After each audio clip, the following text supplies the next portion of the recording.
अस्सलाम स्टूडेंट्स।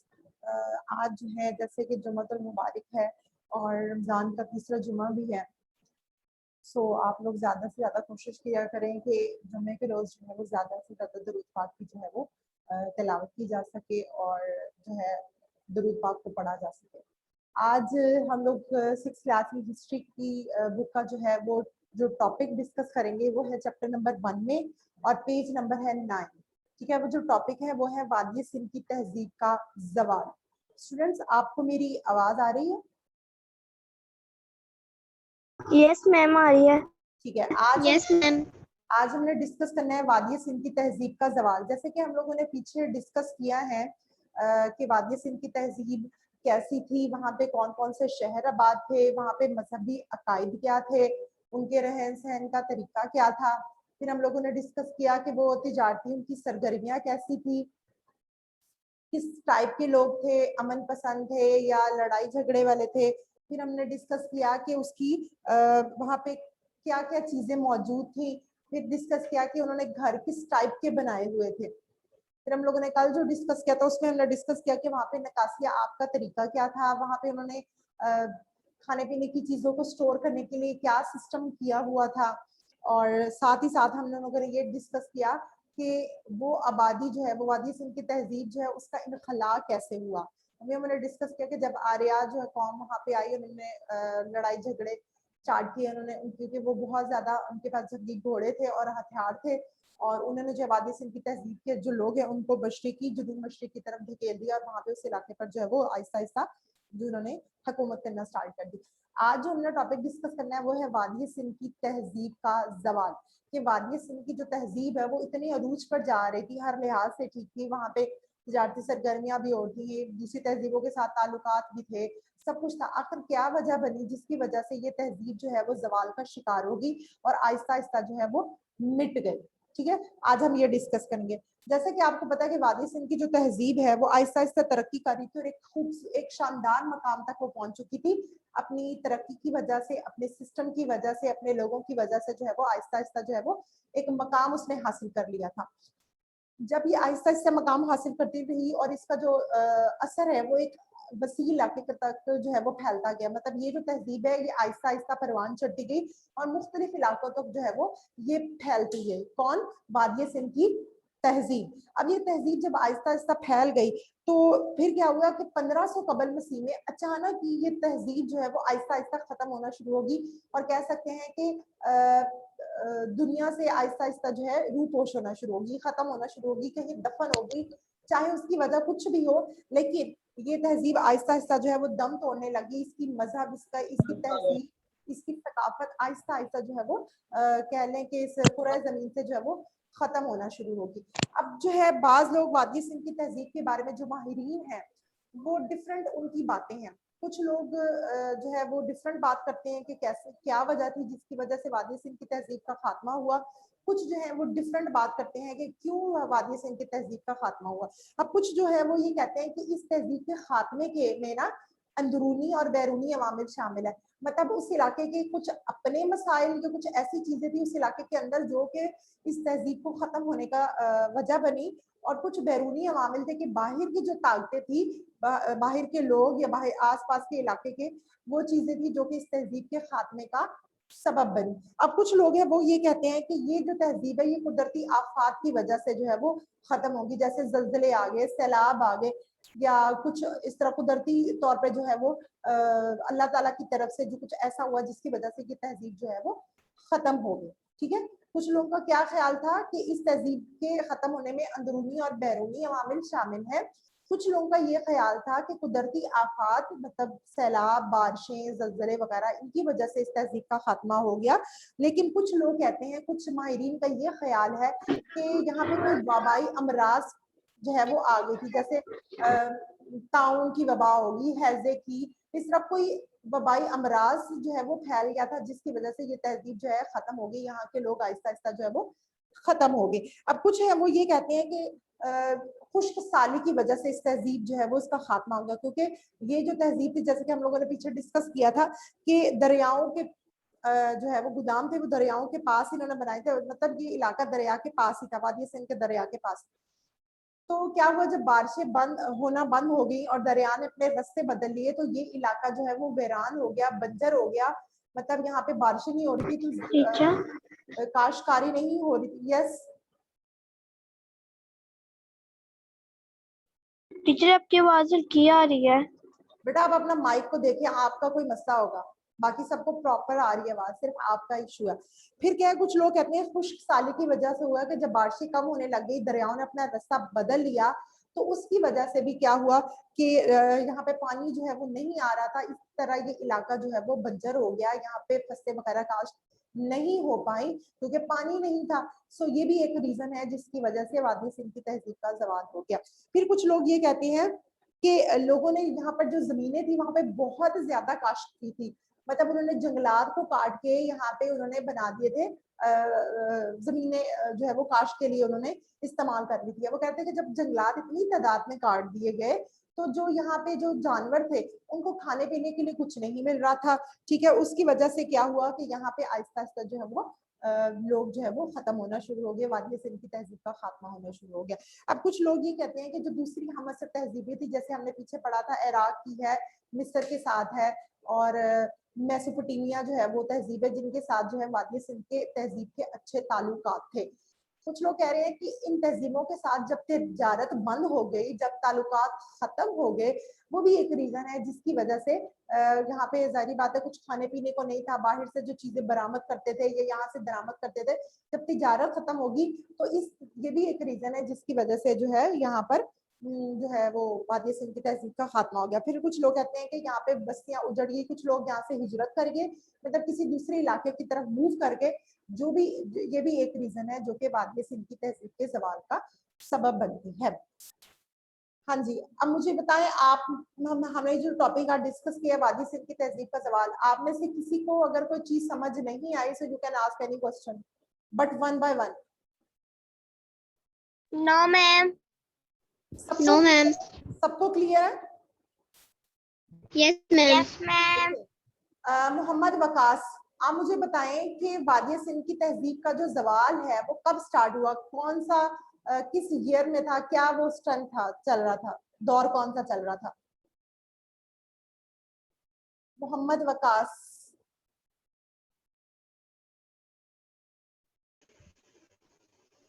और मुझे मिनाहिल आप बताओ। टीचर 1500। 1500 क्या था?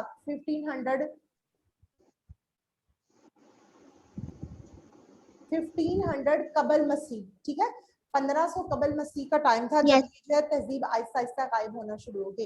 अच्छा, ये तहजीब जो है जब आहिस्ता आहिस्ता ये गायब हो गई, खत्म हो गई, तो उससे पहले ये तहजीब जो है वो कहाँ पे थी, मतलब तरक्की कर रही थी या कह लें तरक्की नहीं कर रही थी, क्या था इसका?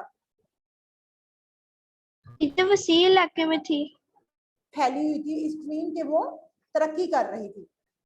अच्छा, मुझे ये बताएं कि कुछ लोगों का क्या ख्याल है, मतलब डिफरेंट जो माहिरीन है उन्होंने डिफरेंट राय दी है इस तहजीब के खत्म होने के सिलसिले में, तो आप में से कोई एक एक बताना चाहेगा? सारे स्टूडेंट वन बाय वन एक एक जो है वो रीजन बता दें। मैं बताना चाहूँ हाँ जी, सबसे पहले आप बताएं। कुछ माहिरीन का ख्याल था कि ये तहजीब इसलिए इस पे इसलिए आफत आई क्योंकि इसमें जलजले सैलाब वगैरह की वजह से ये बस्ती खत्म हो गई। Very good. अच्छा, नेक्स्ट है फातिमा फैसल, आप मुझे बताओ क्या और क्या रीजन थी इस तहजीब के खत्म होने की? जी बताएं, और क्या रीजन थी?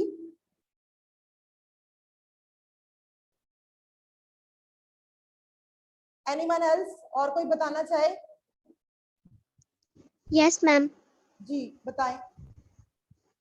एक राय ये है कि उसकी वजह से खुश्की साली थी, क्योंकि जब दरियाओं ने खुश्क साली थी क्योंकि जब दरियाओं ने रास्ता बदला तो पानी की फरहमी मुमकिन न रही और ये इलाका बंजर हो गया। ठीक है, और इसके अलावा और कोई रीजन देना चाहे कोई और स्टूडेंट? और कोई बताना चाहे?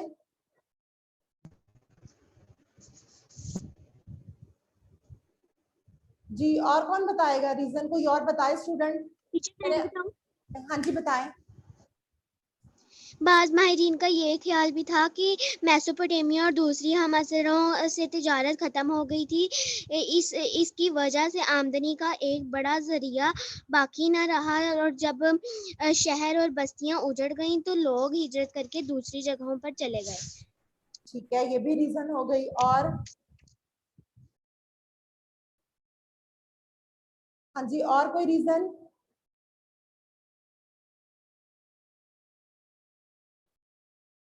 बाकी स्टूडेंट क्यों नहीं पार्टिसिपेट कर रहे?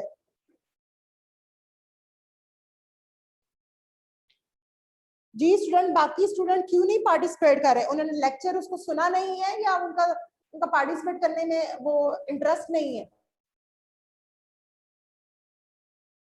सिर्फ एक दो स्टूडेंट है जो कि पार्टिसिपेट कर रहे हैं, बाकी सारे जो है वो बस ऐसे ही यहाँ पे हैं। मैंने आपसे पहले भी कहा था कि चाहे सही बताएं चाहे गलत बताएं, कम से कम कोशिश तो किया करें बताने की। आपको कौन सा इस बेस पे जज किया जा रहा है या आपको इस बेस पे मार्क्स दिए जा रहे हैं? लेकिन कोशिश तो किया करें, चाहे एक मरतबा गलत बताएंगे, दो मरतबा, लेकिन कभी ना कभी तो ठीक बताएंगे। और कोई रीजन बताएं मुझे। वादिया सिंध की तहजीब के खात्मे की एक और रीजन बताएं जल्दी से। हाँ जी अब्दुल्ला आबिद, आप बताओ।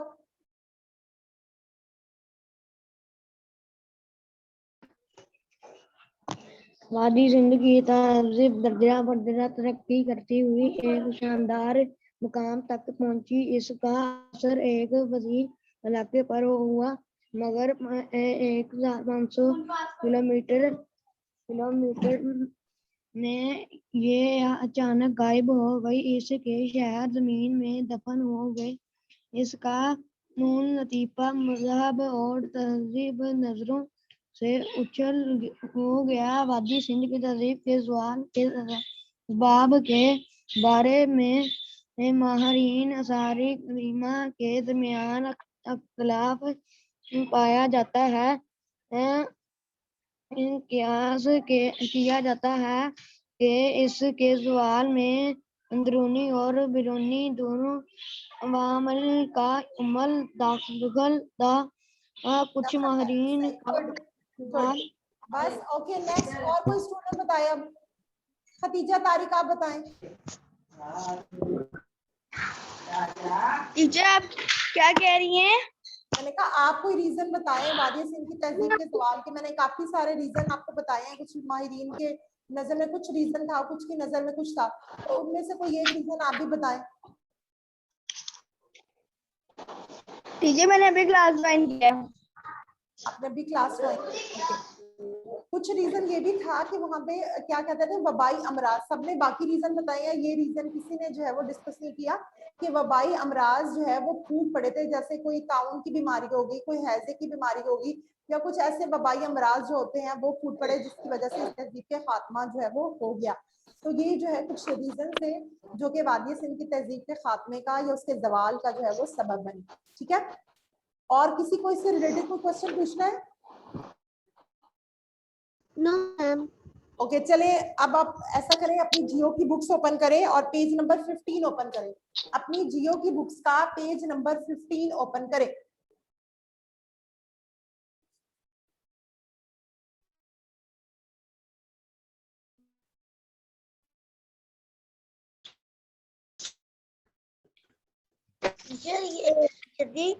अपनी जियो की बुक का page number 15 teacher yes teacher, ये जो अब आप करवाने लगी हैं हमें जियो का होमवर्क, तो ये होमवर्क है हमारा? नहीं, वो आपको लॉन्ग क्वेश्चन जो है ना वो हमारा एक रहता था, सो आज हम वो डिस्कस करने जा रहे हैं। ठीक है, यस टॉपिक टीचर, है होमवर्क हमारा। आप बताएंगी? टीचर आप क्या हमने करना है ये जियो का? आप अपनी जियो की बुक ओपन करें, पेज नंबर 15 कर लिया। अच्छा, हमने सारे शॉर्ट क्वेश्चन भी कर लिए थे, एमसीक्यूज भी हमने सब डिस्कस कर लिए थे, हमने 2 लॉन्ग क्वेश्चन भी डिस्कस कर लिए थे। जो हमारा लास्ट लॉन्ग क्वेश्चन है वो हमारा रहता था जो कि है बरे आजमों पर नोट लिखे। ठीक है, ये एक लॉन्ग क्वेश्चन जो है वो हमारा रहता था, सो आज हम उसको डिस्कस करेंगे। आप अपनी सारे स्टूडेंट्स अपनी बुक्स ओपन कर लें। कर लिया। अच्छा जी, लास्ट लॉन्ग क्वेश्चन है, बरेआज़मों पर नोट लिखें। इसका आंसर है स्टूडेंट पेज नंबर 10 और 11 पर। आप पेज नंबर 10 पे आए, पेज नंबर 10 ओपन करें सारे स्टूडेंट्स।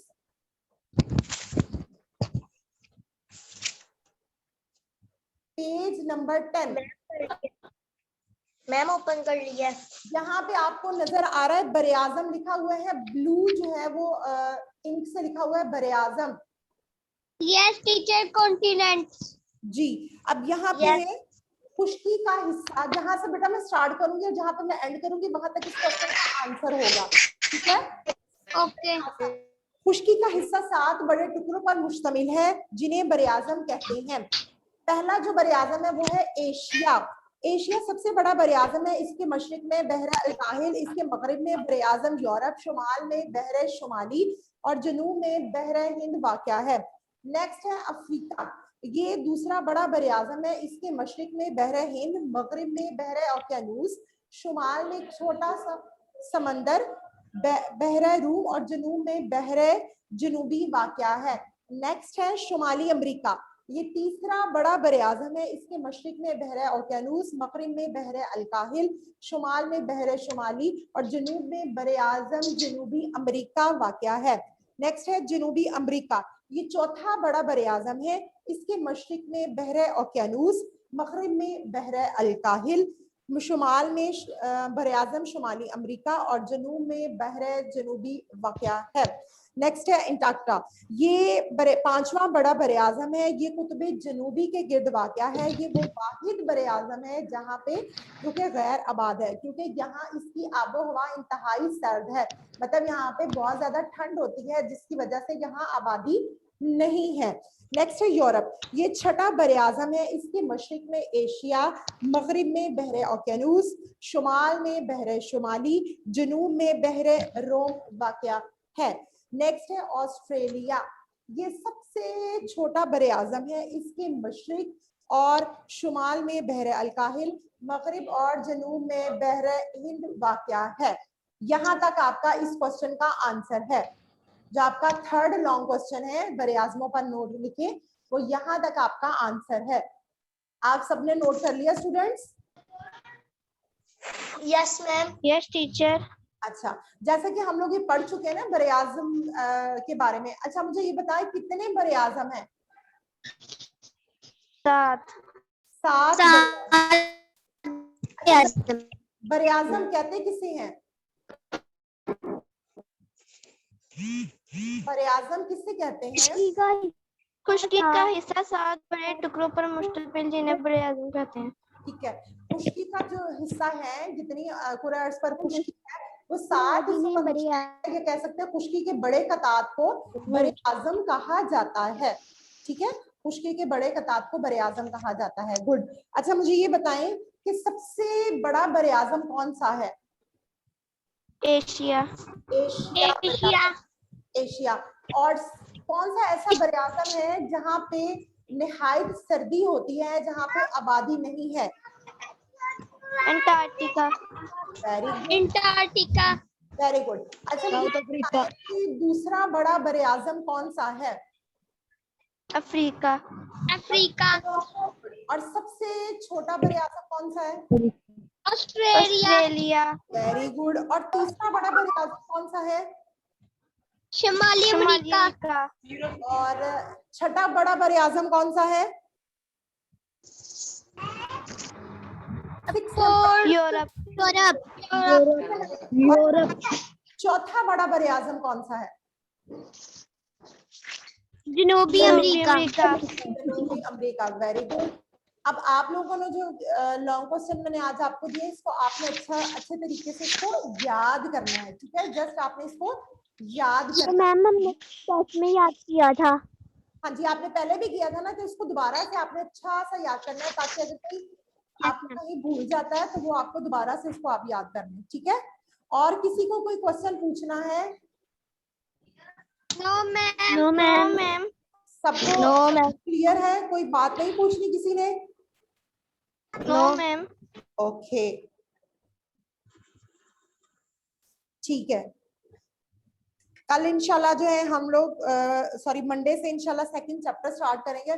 सो आप लोगों ने क्या करना है, जो चैप्टर नंबर 2 है ना जियो की बुक का, चैप्टर 2 जो है ग्लोब नक्शे और इनका इस्तेमाल, ये आप लोगों ने पेज नंबर जो 17 है ना, इसका पेज नंबर 17 आपने उसको पढ़ना है, ठीक है, आपने पढ़ के आना है जब मंडे को क्लास होगी।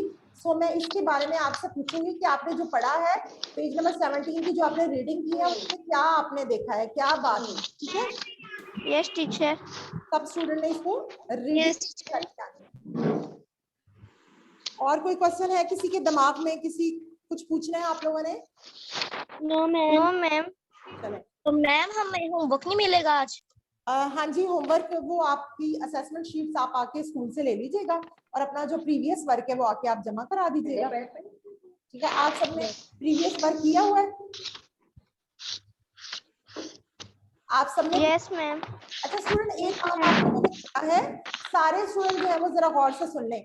आप लोगों ने, अब आपको जो असेसमेंट मिलेगी ना, आपने क्या करना है, हिस्ट्री और जियो का अलग करनी है, आपने बाकी सारे सब्जेक्ट के साथ उसको मर्ज नहीं करना, ठीक है।